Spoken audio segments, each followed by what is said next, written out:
Hello Kittyvers and welcome back to the channel. This video is going to be a sleeve tutorial. The sleeve we're going to be making in this video is this layered puff sleeve or tiered puff sleeve, and this was a sleeve that I had on a dress that I wore recently.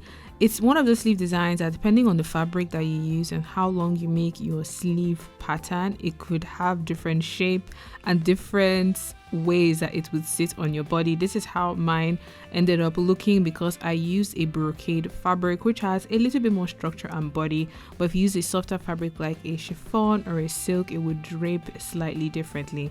So if you'd like to see how I made this sleeve type, make sure to keep on watching. Give this video a thumbs up if you enjoy it, and let's do this.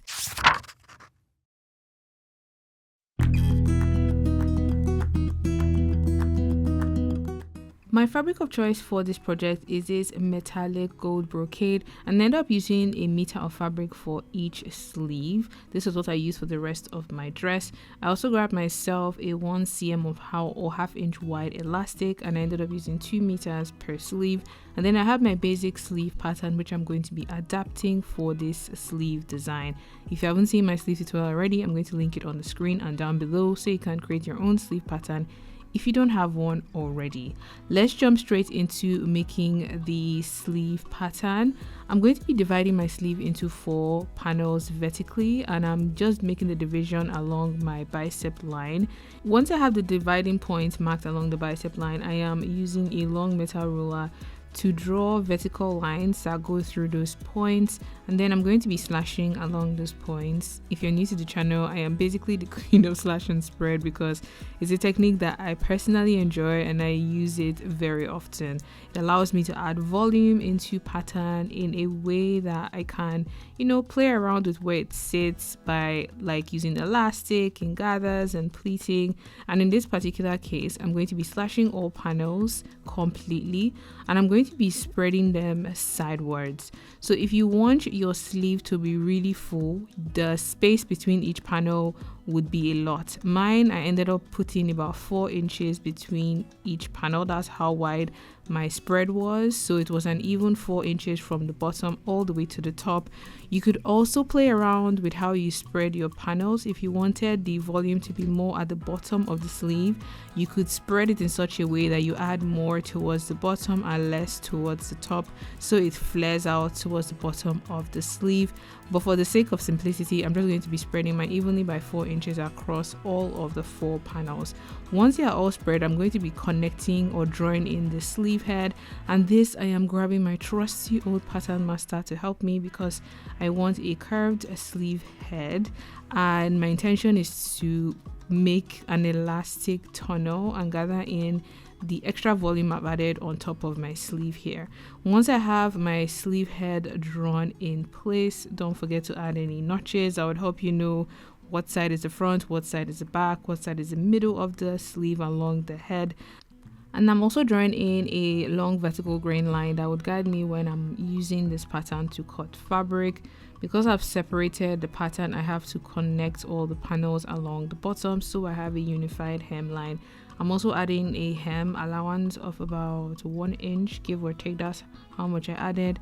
The thing with this sleeve design is if you want your sleeve to be long sleeve after you've added the puff detail, you would need at least double the length that you want your sleeve to be. So if you want your finished sleeve length to be 10 inches, you would need to cut a pattern that is between 15 to 20 inches, because by the time you add the elastic and it rouges up the sleeve, it ends up getting shorter. This is what a sleeve pattern is looking like. I'm going to go ahead and use this to cut my fabric.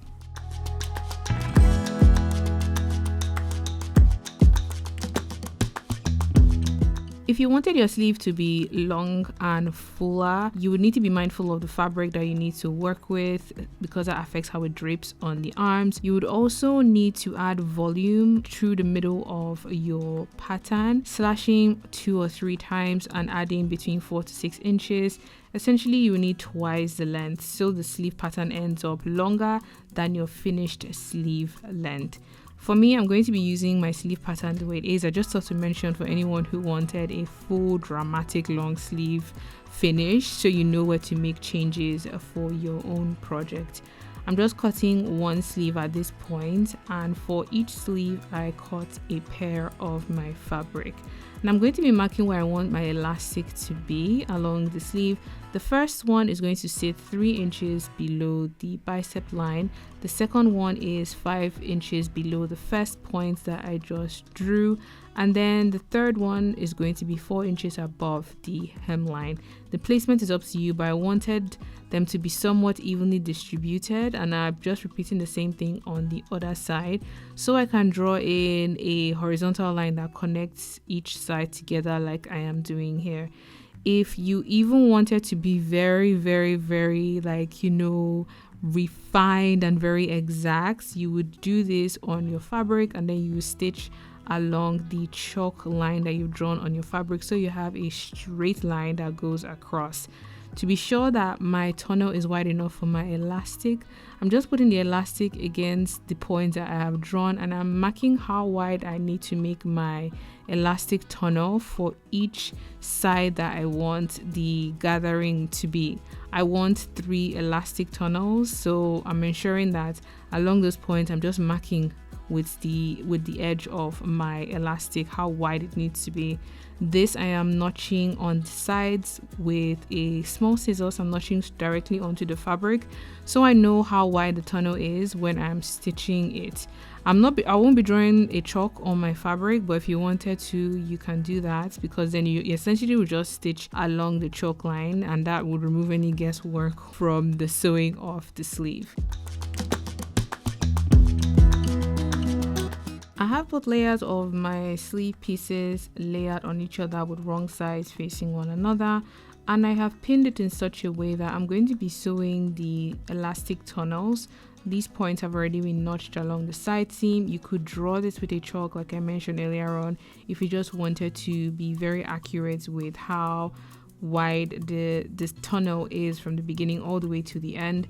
But once I had the tunnels stitched on all 3 levels where I want my elastic to sit, I know I can essentially go in and pass my elastic band through.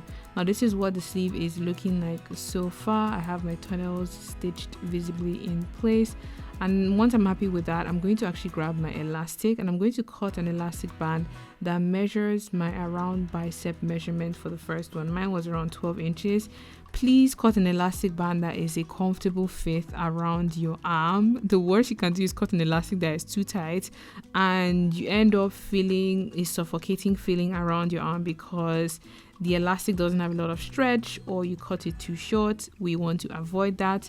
Once the elastic was almost at its end, I placed a pin to prevent it from getting lost in the tunnel and continued to pass it through using a safety pin on this end.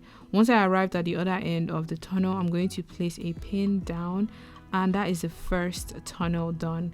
The second one, I ensured I cut the elastic to be a width of around my elbow, and then the third for a width that was just around the part that sits under my elbow. Essentially, you want to cut elastic that measures the measurement around those different parts of your arm so it's a comfortable fit on your body.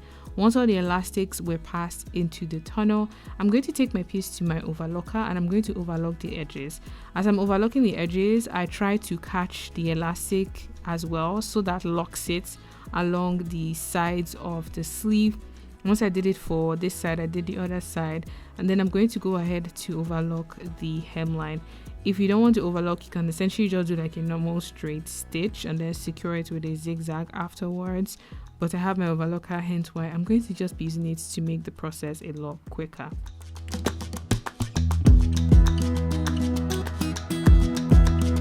With right sides facing each other, I'm going to be joining the sides seam of my sleeve, making sure that the edges of my elastic, they match each other. And if I've done this correctly, they should. Thankfully they did. I'm just sewing on a 1 centimeter seam allowance, joining both edges of my sleeve. So I have a tube and I have a full sleeve. Next up, I'm going in to fold and hem the bottom of the sleeve to finish it up. And once I was done doing that, give it a nice press to relax all of the stitching and just try to see that I'm happy with the outcome. Now, how you finish the sleeve head depends on where you're putting the sleeve. If you have a full armhole, you essentially will just need to gather the sleeve head into the armhole of your dress or your top, so you have like a puff on top of your sleeve. But for my dress design, it had like a half neckline situation, and for this I joined the bottom of my sleeve to the arm curve of the dress, and then the top edge, which was left or exposed, I essentially folded it in to make an elastic tunnel and passed an elastic through that, so that way it's elasticated on top of the sleeve, but it still gathers in and it still makes a puff when I had the dress on. So it depends on how you're finishing your dress. Please pause to read, because I kind of just itemized it here to guide you if you wanted to recreate this same sleeve design on a similar dress or on a similar blouse. But I hope this video has been helpful. If you did, please give the video a thumbs up. I would love to see your creations as usual online. Don't forget to tag me at KimDaveDesigns. And until my next video, have a good morning, afternoon, or evening wherever you are. Bye.